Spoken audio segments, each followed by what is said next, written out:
Welcome to Mumma Sass's Life Unfiltered.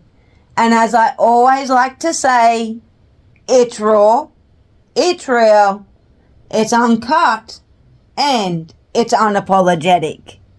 So, what are we talking about this week? Well, the last couple of podcasts I've taken you on some pretty deep dives, and especially if you've been listening to the behind the closed doors ones, they've got extremely emotional. There has been some tears shed in the last few weeks. They have literally emotionally exhausted me to do these podcasts. But I'm so proud to get my story out there and hope that it helps somebody through their journey in life. So what are we going to be talking about this week? This week we're actually talking about the last couple of weeks, not just my ADHD, anxiety, overthinking journey, all of it. The fun moments, the exciting moments, the proud mum moments, the little wins, and yes, also the ADHD burnout, anxiety, overthinking, and the things that might seem really small to other people, but actually feel huge to me. Because honestly, the last couple of weeks have been a bit of a mixture of everything. There's been really exciting moments, like Mother's Day was actually a really big win for me because I travelled alone with little miss. And for a lot of people, that probably sounds completely normal.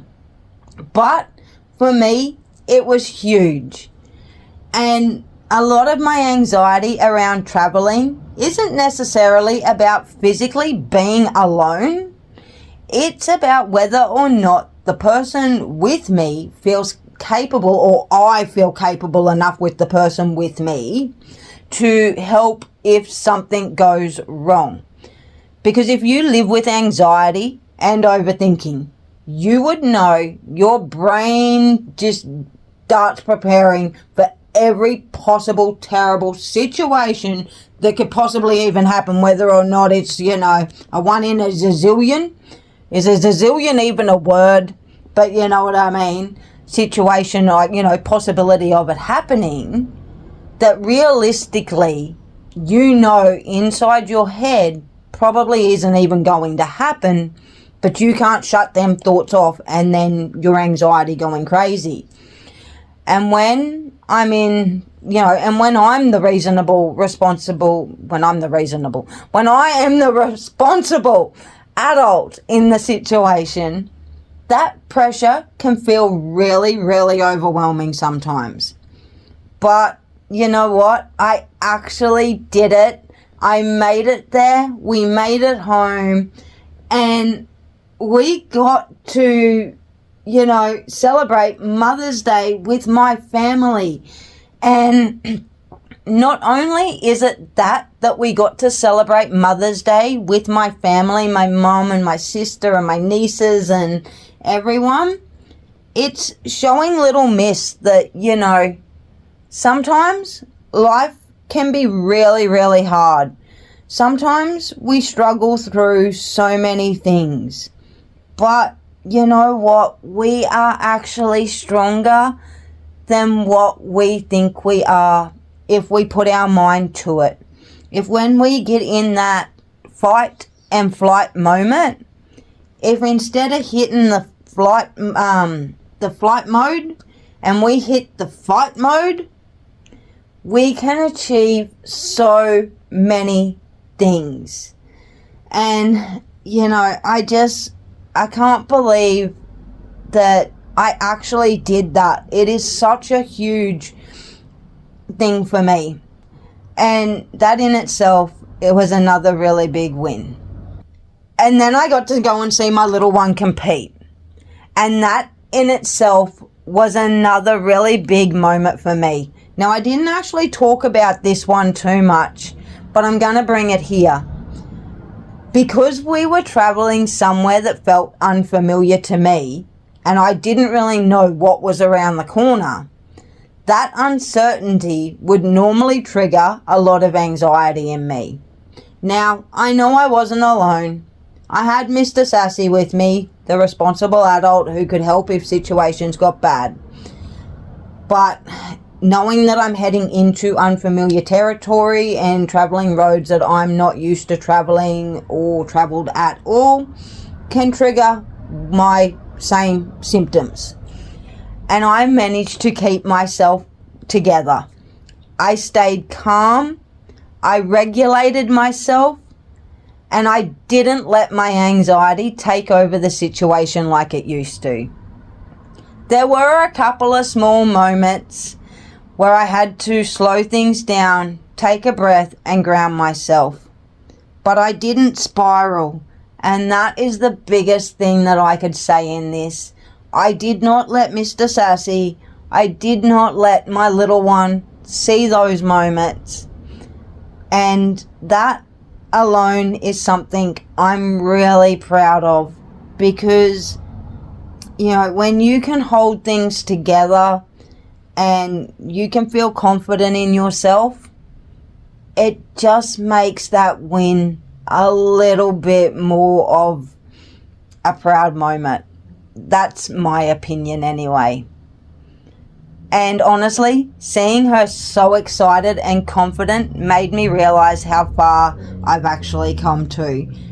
And she won gold for her first, like they got first place in her dance competition. And I'm sorry, but I'm just such a proud mum that, you know, I got to go, I got to, you know, witness that moment with her and celebrate it with her and tell her how amazing she did. And they're moments that you can never get back in life. Then there was her choir competition where they got gold as well.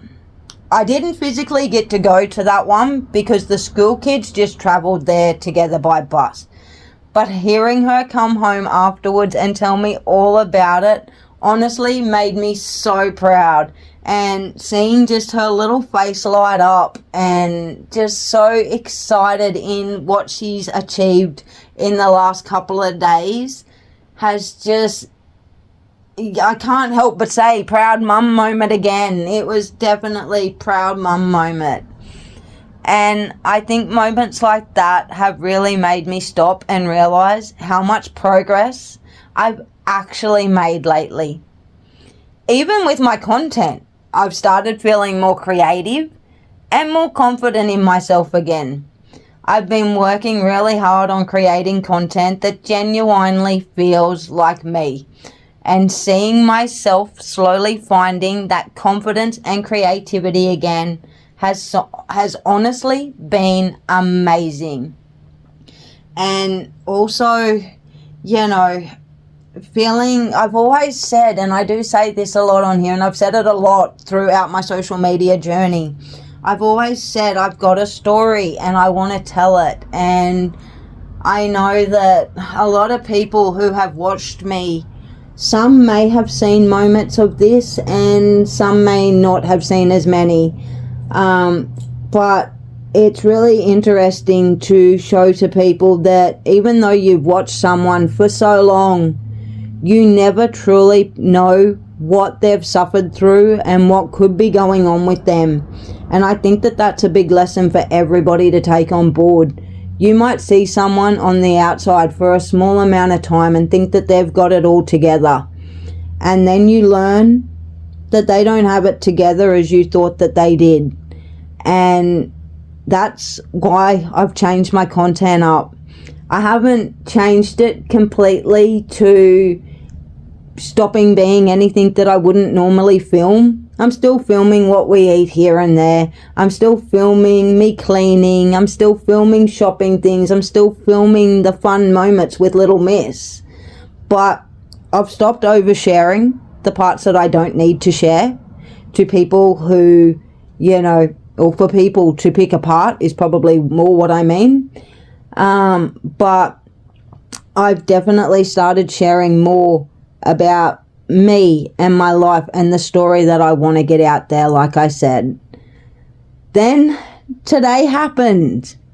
No car, plans changing, school phone calls, storms, uncertainty. And old me would have absolutely spiraled. It's the unknown that gets me sometimes. Not knowing what's going to happen. Not knowing if I'm going to be able to come up with a solution. Not knowing if everything is suddenly going to fall apart. The school rang me and told me that the person I had organised to bring my little one home wasn't able to do it anymore. And normally, situations like that would have completely sent me into a panic mode. My hands would sweat, I'd shake, I'd struggle to breathe. And sometimes it used to get that bad that I genuinely didn't even feel safe within my own body anymore. There were times where I thought I needed an ambulance because my body would become so overwhelmed and dysregulated. And today, none of that happened. I let my brain work through the problem. I thought through different possibilities. I regulated myself and I solved it. And honestly, that feels like a huge achievement for me. A lot of this all started after my executive dysfunction burnout about 1.5 to 2 years ago. Before that burnout, I used to function normally. Then, all of a sudden, my body and brain just couldn't cope anymore. And it's been one hell of a fight trying to pull myself back from that place. Now, when I say I used to function normally, what I mean by that is I functioned my own normality. I did not know before that burnout that I had ADHD. And to me, I was normal. You know, I seen shiny objects, I seen all of that sort of stuff, but that was me. That was a me normal. That was Mumma Sass normal. Now I know that that's not Mumma Sass normal, and I've learnt ways to deal with that. The biggest thing that changed for me was finally understanding what was actually happening to me. Learning that I had ADHD, learning what burnout and anxiety can actually do to your nervous system and your body, and then learning strategies that help regulate me back down when I start feeling overwhelmed. I personally didn't want medication for myself. I wanted to learn how to understand my own brain and fight for myself in those situations and moments. And I know medication helps so many people too. And everybody's journey is different. You have to do what is right for you. But for me, I promised myself that I would never let myself go back to that version of me again. Because that version of me was scary. She was sad, she was lonely, and honestly, she was exhausted. Now I feel less alone, less scared, and a lot more powerful. I think the biggest thing I've learned through all of this is that healing isn't always loud. Sometimes healing looks like getting your child home from school without panicking, doing the washing downstairs by yourself, traveling alone with your child and getting there safely, sitting in a quiet house and actually feeling okay. And those things might sound small to somebody else, but to me, it's huge. And if somebody listening right now feels stuck in that burnout, scared, lonely version of themselves, please know you're not alone. There is help out there. There are strategies that you can do. And whether you choose medication or not, there are supports available for you. You are worthy. You are worth it. And healing is possible.